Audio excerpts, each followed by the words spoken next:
Escudero at Estrada, iginiit na desisyon na ni De La Rosa kung magtatago ito mula sa posibleng pag-aresto ng ICC.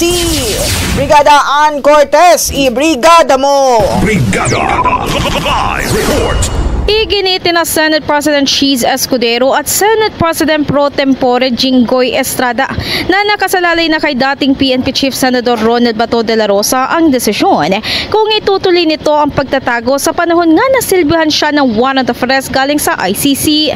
Pero ayon kay Escudero, kung sakaling piliin ni de la Rosa itong gawin ay hindi na ito ang unang pagkakataon na mangyayari ito dahil ginawa na rin ito ng ilang senador tulad na nga lang ni dating Senator Ping Lacson na nasa 14 na buwan naman nagtago habang naghihintay ng resulta ng kanyang kaso.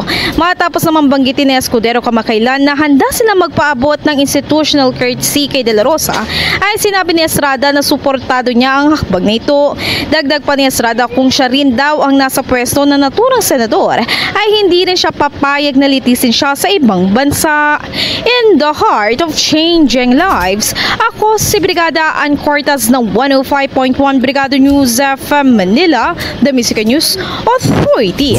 Ang bahaging ito ay hatid sa atin ng Guard C Plus with Zinc Capsule. Always protektado ang kalusugan.